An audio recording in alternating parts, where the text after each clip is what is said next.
Welcome back. Nelia Annandale, a South African contemporary abstract artist and the former founder of a leading children's clothing company, Keedo, has always had a talent for creating something from nothing. She has decided to embrace a new creative journey after stepping away from the clothing brand. Annandale has launched her first ever art collection called Petrichor, inspired by the word that means the scent of rain after a long drought. The contemporary abstract artist and entrepreneur joins us now virtually to tell us more. A very good morning to you, Nelia. Thank you so much for joining us. Welcome to Morning Live. Good morning, Sipewe.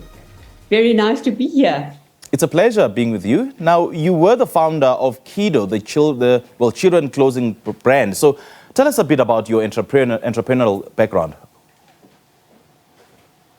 Well, exactly 30 years ago, on the 1st of October 1993, I opened my first little Keedo store at Tiger Valley Shopping Centre in Cape Town.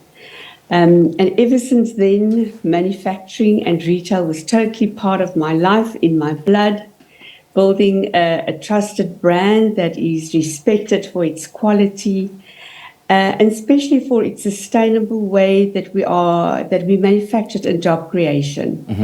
So it was a beautiful brand that I started shortly after I was involved in quite a severe ski accident, and my twins were 2 years old at the time, a boy and a girl twin. Yes, and that's my journey, how my journey started. So for 30 years, I manufactured, I designed, manufactured, and retail the product, obviously leaving me with a lot of knowledge and wisdom in retail. But yes, you know what? 30 years, probably long enough, I would say. And what then made you decide to move away from retail to becoming a full-time artist? You know, life has a way of sometimes throwing us a curveball. Yeah. So on the 7th of December last year, 2022, the warehouse where Keedo raw material was housed was consumed by a fire.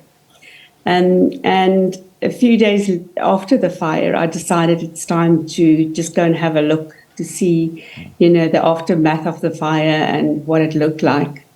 And as I stepped in and I viewed these rolls and rolls, hundreds of rolls of charcoal fabric, this sense of closure really just came over me, almost like a phoenix that's coming out of the ash. And the sense of, that it's time to maybe give the reins over to somebody else.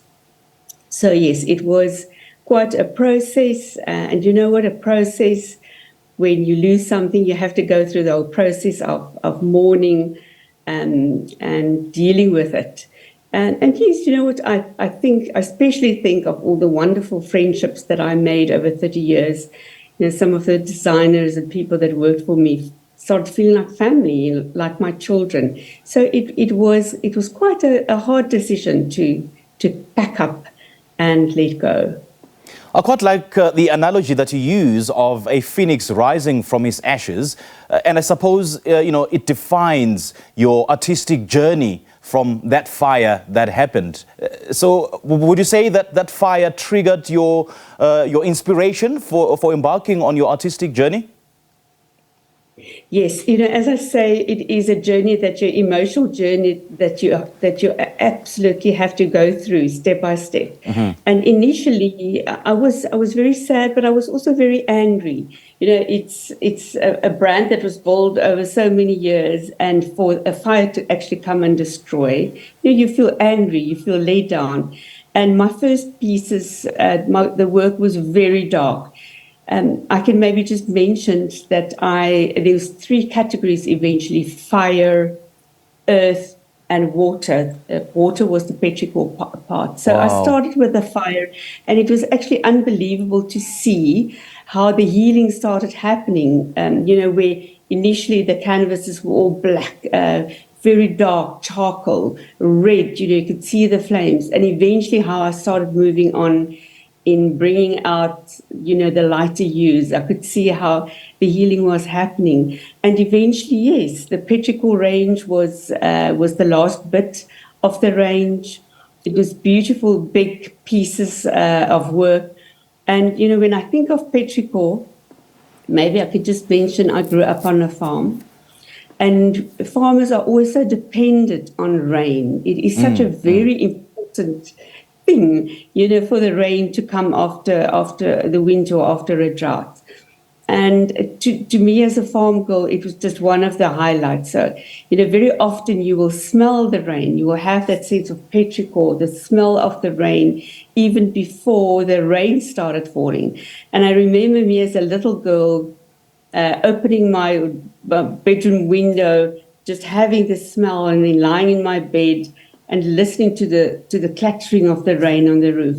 And then not being able to wait for the sun to come up to actually run outside, because I would know my father would start the plowing and the tractor was there, breaking into the wet soil. Yes. And my mom said, very often I'll come home with a patch of brown around my mouth because I would go lie down in the soil and eat it and smell it. Wow. So, obviously it was...